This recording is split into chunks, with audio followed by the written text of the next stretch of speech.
That's a really good. Compassion fatigue is real, especially among people who have sensitive, tender hearts.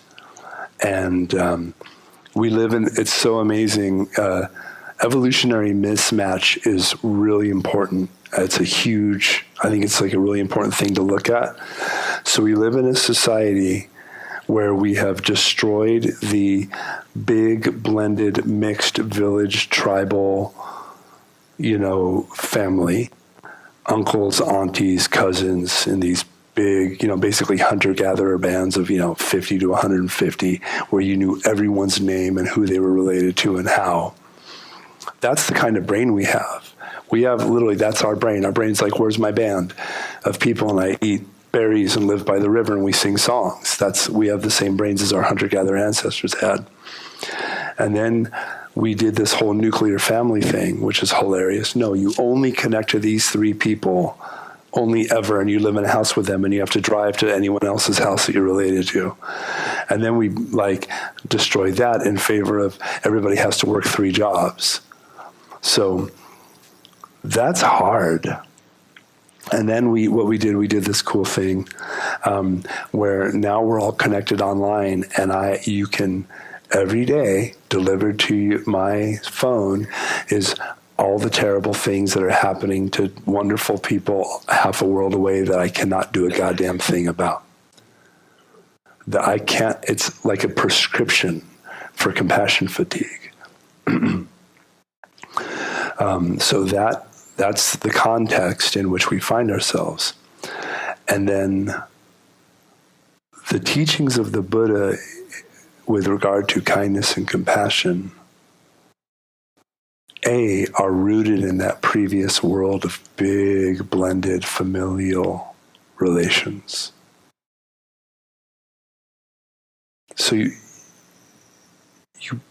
probably would have a pretty good model for what that kind of diffuse, available kindness and compassion would look like. But the genius of the Buddha is that kindness and compassion, the Buddha had a laywoman disciple who was the favorite concubine of the local king. And she asked, they were talking, her and the Buddha, and the Buddha says, think on this. Who is more dear to you than your own self? Is there anyone more dear to you than yourself? Whose well-being are you responsible for? Your own. And she reflected on this. And she came back and they were talking about it. And he said, so now, just as you hold yourself as most dear, understand that all beings are just like that. And now treat them that way. So your kindness and compassion for all beings starts with you, A, and B, you are in the category of all beings. And you are the model for, an exemplar of, caring for all beings. So it's so important that you, and this is even before the, a discussion about, well, you can't pour from an empty vessel.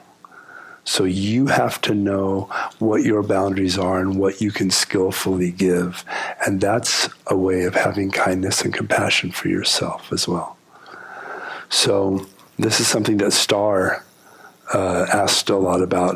And Star is a member of our Sangha who, she and her husband are just the absolute picture of those people who are the glue that holds society together, always volunteering, always caring for others. It's amazing. And that's something she sees all the time. So I don't know. I think everyone has to answer that for themselves. But just understanding that you are all beings. You're included in that group. So I don't know if that's helpful. Okay.